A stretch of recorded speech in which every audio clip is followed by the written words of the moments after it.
Suis-je faible parce que je suis épuisée émotionnellement?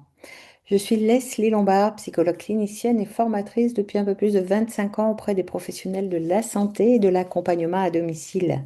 Spécialisée dans la relation à trois entre le professionnel et son patient ou bénéficiaire et la famille de celui-ci et dans la prévention de l'épuisement du professionnel.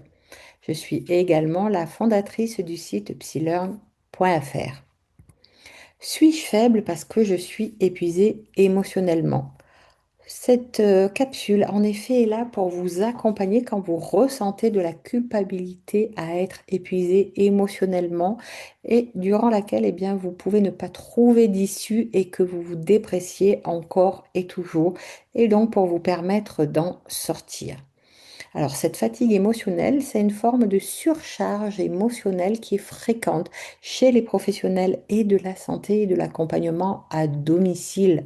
Ce n'est vraiment pas un échec moral, c'est plutôt le signe au niveau de votre cerveau et en particulier du système nerveux autonome qui va indiquer que là, il va s'agir pour vous de ralentir parce que vous êtes à la limite de l'épuisement et que ignorer ce signal-là de votre cerveau a de forts risques de vous mener au burn-out.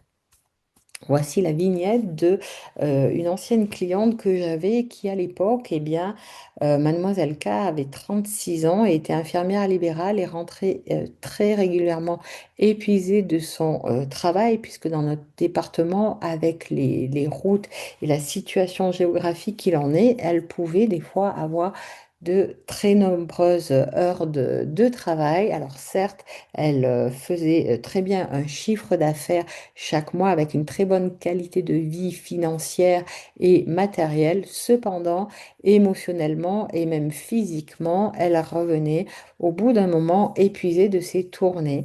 Et comme elle avait des enfants en bas âge, eh bien, étant fatiguée alors que les besoins étaient dans une demande auprès de leur mère, elle était à se culpabiliser de ne pas prendre suffisamment de temps et non plus de ne pas être dans un temps qualitatif auprès d'eux, à s'énerver puisque épuisé vis-à-vis d'eux par rapport à des broutilles, mais des besoins d'enfants qui étaient à satisfaire. Et donc, elle, de se malmener et de se culpabiliser et de se dénigrer en disant à quel point elle pouvait être nulle, puisque elle-même, elle seule étant l'adulte, c'était à elle à faire ce travail-là, de ne pas s'en prendre à eux, puisque eux étaient dans des besoins légitimes d'enfants vis-à-vis de leur mère. Alors, quelles sont les solutions pour partir, pour sortir de ce cycle infernal qui conduit inévitablement de l'épuisement et à de la culpabilité? Tout d'abord, de parvenir à renouer à ses propres besoins physiologiques. Et ceci vraiment, c'est dès aujourd'hui et jusqu'à la fin de vos jours. Seul vous avez cette capacité-là de vous occuper de votre propre véhicule, de votre propre corps, vos propres besoins physiques et psychologiques. Et donc, je les écoute et je trouve un moyen d'y satisfaire. Non pas dans du plaisir, hein, mais que si je suis fatiguée, comment je peux tenir des journées de travail intenses à la longue si je ne trouve pas des moyens de récupérer? Parce qu'à un moment donné ou à un certain âge, si vous ne le faites pas immanquablement, votre corps vous rappellera à l'ordre et qu'il est toujours plus intéressant et plus doux de le faire de manière régulière et en amont plutôt que risquer soit un accident, soit une grave somatisation qui vous impose l'arrêt. Donc en effet, le repos n'est pas du luxe, c'est juste une nécessité vitale, je le rappelle. Ensuite, parvenir à écouter sa propre fatigue pour instaurer ses propres rituels qui vont vous permettre de décompresser régulièrement dans votre quotidien. Et enfin, si du fait d'avoir trop tiré sur la corde, eh bien de envisager sérieusement un arrêt de travail selon votre état de santé, mais ce ne sera pas un arrêt de travail durant laquelle vous serez à culpabiliser, ce n'est pas ça, hein, mais de profiter de ce temps-là pour tirer bien, des leçons, réfléchir à cet arrêt pour éventuellement repenser, réaménager votre quotidien pour par la suite retrouver une façon d'être dans ce que vous vivez différente et non pas comme certaines personnes qui inévitablement répètent à l'infini car le fond n'a pas changé.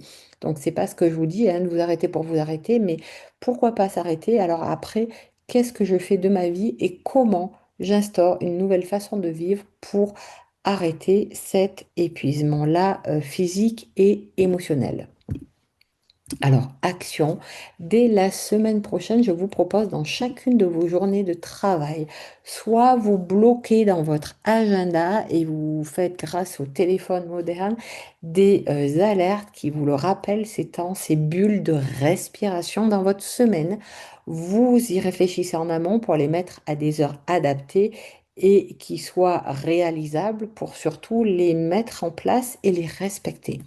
Ou bien ce serait, par exemple, tous les jours du moment que vous êtes au travail, avant d'aller prendre 5 minutes de pause pour manger, vous prenez ces 5 minutes pour faire, par exemple, de la cohérence cardiaque ou avoir une musique de détente ou de visualisation positive. Il y a encore des applications gratuites, donc vous pouvez les utiliser pour vous dire, j'investis dans ma santé et mon bien-être physique et émotionnel, car c'est mon petit corps qui m'amène tout au long de mes journées et dans ma vie, et donc je souhaite réellement en prendre soin. Prendre soin de vous est votre seule responsabilité. Seul vous pouvez le faire. Alors je vous invite vraiment à utiliser tous ces outils-là qui sont, je vous le répète, gratuits. Cette vidéo étant terminée, je vous invite à partager vos expériences dans les commentaires. Vous pouvez découvrir la toute nouvelle formation gratuite durant laquelle vous aurez des clés pour séparer votre vie professionnelle de votre vie personnelle et gérer le stress. Voici le lien que vous pouvez copier et coller sur votre navigateur. Également sur le site psylearn.fr, vous accédez à la page avec tout le détail de cette formation ainsi que le lien pour vous inscrire pour visualiser cette formation.